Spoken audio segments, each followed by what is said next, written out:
तो फाइनली आप सब जानते हैं कि बिहार बेल्ट्रॉन में जो डाटा एंट्री ऑपरेटर के पोस्ट पे आया है, जो जॉब का नोटिफिकेशन, तो ऑनलाइन अप्लाई चालू हो चुका है। तो ऑनलाइन तो अप्लाई कर लीजिएगा, लेकिन सबसे पहले आप सबको जानना जरूरी है कि कोर्स का सिलेबस क्या है, किस प्रकार से क्वेश्चन पूछे जाते हैं, कौन कौन टॉपिक से क्वेश्चन आएंगे और किस प्रकार हम तैयारी करें ताकि हमारा बिहार बेल्ट्रॉन में फाइनली सिलेक्शन हो जाए। अगर आप भी तैयारी कर रहे हैं बिहार बेल्ट्रॉन के डाटा एंट्री पोस्ट का, तो सिलेबस जान लीजिए क्या है। मैं यहाँ पे सिलेबस आपको लिख दिया हूँ।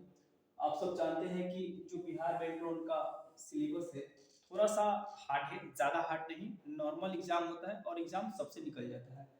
एग्जाम का जो क्वेश्चन आता है इसी 10 पैटर्न के अनुसार आता है। सबसे पहले आप जानिए कि क्या आता है बेसिक ऑफ कंप्यूटर, जो फंडामेंटल कंप्यूटर है कि कंप्यूटर का खोज किसने किया था, कंप्यूटर का क्रांति कब आई थी, इस प्रकार से क्वेश्चन में भी दिखाऊंगा और मैं बताऊंगा प्रीवियस क्वेश्चन कैसे कैसे आए हैं। उसके बाद आता है ऑपरेटिंग सिस्टम से क्वेश्चन कि किस प्रकार से कंप्यूटर को ऑपरेट किया जाता है, उससे क्वेश्चन आता है। बेसिक ऑफ वर्ड प्रिपरेशन से आता है क्वेश्चन। जो वर्ड होते हैं आप सब जानते हैं कि एमएस ऑफिस में सबसे पहले ही वर्ड पढ़ाया जाता है, तो वर्ड से क्वेश्चन आता है। उसके बाद फॉर्मेटिंग ऑफ डॉक्यूमेंट से क्वेश्चन आता है कि किस प्रकार जो वर्ड में हम डॉक्यूमेंट बना रहे हैं उसको किस तरह फॉर्मेटिंग करेंगे, उससे क्वेश्चन आता है। मेल मेल मर्जिंग से आता है, मेल से संबंधित क्वेश्चन आता है। इसके अलावा आता है बेसिक्स ऑफ स्प्रेडशीट। स्प्रेडशीट आप जानते हैं कि एक्सेल में जो हम काम करते हैं उस वर्क को स्प्रेडशीट बोलते हैं, तो एक्सेल से क्वेश्चन आता है यहाँ पे। बेसिक जो एक्सेल से क्वेश्चन आता है। उसके बाद आता है फॉर्मेटिंग ऑफ स्प्रेडशीट, यानी कि फॉर्मेटिंग कैसे हम एक्सेल में किस प्रकार से उसको और फॉर्मेटिंग कर सकते हैं, उससे क्वेश्चन रिलेटेड आता है। मैं आपको सब क्वेश्चन बताऊंगा। Formulas in function and chat, यानी कि जो एक्सेल शीट में हम फार्मूला लगाते हैं तो किस प्रकार से फार्मूला लगाते हैं, किस प्रकार से फार्मूला यूज करते हैं। एक्सेल मुख्य रूप से इस पे ज्यादा क्वेश्चन आता है और एक्सेल से आता है। उसके बाद आता है क्रिएटिंग प्रेजेंटेशन, किस प्रकार से हम एक क्रिएट प्रेजेंटेशन बना सकते हैं। आप सब जानते हैं कि पावर पॉइंट में प्रेजेंटेशन बनाया जाता है, तो किस प्रकार से क्रिएट प्रेजेंटेशन बना सकते हैं, उसमें एनिमेशन कैसे लगा सकते हैं, स्लाइड कैसे लगा सकते हैं, ये तमाम चीज पूछता है। उसके लास्ट में सबसे आता है इंटरनेट। इंटरनेट क्या है, किस प्रकार से काम करता है और इंटरनेट का शुरुआती दौर किस प्रकार से हुआ था। तो इंटरनेट से संबंधित यही 10 टॉपिक से आपको क्वेश्चन आते हैं। ये 10 टॉपिक मैंने बताया, आपको मैं पीडीएफ में दिखा देता हूँ क्योंकि यही डाटा एंट्री ऑपरेटर का सिलेबस है बेल्ट्रॉन के माध्यम से जो ये पोस्ट आया है। इसके अलावा बताता है कि ये जो क्वेश्चन आते हैं टोटली 60 नंबर का क्वेश्चन पूछे जाते हैं शुरुआत में ही। आप सब जानते हैं कि एक ही दिन इस बार दोनों एग्जाम होने जा रहे हैं और फर्स्ट में होगा कंप्यूटर रिलेटेड क्वेश्चन जो कि 60 नंबर का होगा और उसके बाद होगा टाइपिंग, या तो इंग्लिश या तो हिंदी, कोई एक टाइपिंग आपको देना होगा। अगर हिंदी देते हैं तो मंगल फ्रंट पे आपको टाइप करना पड़ेगा 25 वर्ड प्रति मिनट।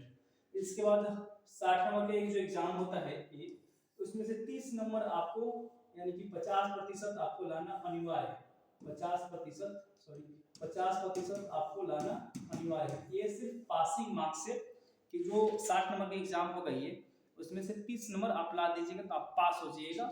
इससे मेरिट उरिट का कोई सवाल नहीं, इससे मेरिट नहीं बनता है, मेरिट बनता है टाइपिंग टेस्ट के अनुसार। अब इसमें क्वेश्चन किस प्रकार आते हैं मैं आपको क्वेश्चन दिखाता हूँ। एक मिनट, जब क्वेश्चन दिखाऊंगे तो आप बोलिए सिंपल सिंपल क्वेश्चन आता है, ज्यादा हार्डली नहीं आता है क्वेश्चन, और सिंपल सिंपल क्वेश्चन आता है। यहाँ पे क्वेश्चन में टाइप करके सब रखा हूँ और नया बैच स्टार्ट करने जा रहा हूँ 1 मार्च से। लगातार 10 दिन का बैच होगा और जितने भी प्रीवियस क्वेश्चन पूछे गए उस सबको टच किया जाएगा। इसके अलावा जितने भी नया क्वेश्चन संभावित हो जो आ सकता है, मैं ऐसा गारंटी नहीं देता हूँ 100% ऐसा ऐसा। हमारा लक्ष्य आपको पढ़ाना, आप मेहनत करिएगा तो जरूर पास होइएगा। तो किस प्रकार से क्वेश्चन आता है, वो जो बैच हमारा स्टार्ट होगा 1 मार्च से स्टार्ट होगा और 10 दिन का क्लास चलेगा। 10 दिन में आपको 60 नंबर का एग्जाम होता है, उसमें 30 नंबर आप अगर 10 दिन सही से क्लास करते हैं तो आराम से उसी में से आ जाएगा, ये मैं गारंटी देता हूँ। देखिए किस प्रकार से क्वेश्चन आता है, मैं आपको दिखा देता हूँ यहाँ पे। सबसे पहले क्वेश्चन शुरुआत एकदम बेसिक्स क्वेश्चन आता है कि कंप्यूटर का आविष्कार किसने किया था, चार्ल्स बेबेज।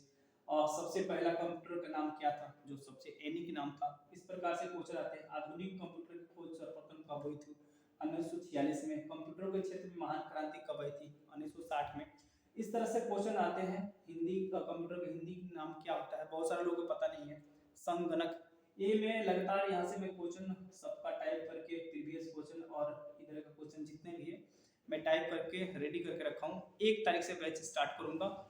जितने भी लोग जुड़ना चाहते हैं हमारे इस बैच के अंदर, तो एक नंबर यहाँ पे दिखाई दे रहा होगा, उस पर आप संपर्क कर सकते हैं, या तो हमारे यूट्यूब चैनल अगर सब्सक्राइब करके रखे हो तो आपको नोटिफिकेशन मिल जाएगा, वहाँ से भी आप देख पाते हैं। बाकी क्या आपको कोई भी जानकारी लगे इस प्रकार से कि किस प्रकार से टाइपिंग करेंगे, टाइपिंग का सर्टिफिकेट लगेगा कि नहीं, एडीसी का सर्टिफिकेट लगेगा, डीसी का सर्टिफिकेट लगेगा, ये तमाम जानकारी चाहिए, चाहे कुछ भी आपको जानकारी चाहिए तो एक नंबर यहाँ पे मैं लिख देता हूँ, इस नंबर पे आप संपर्क कर सकते हैं।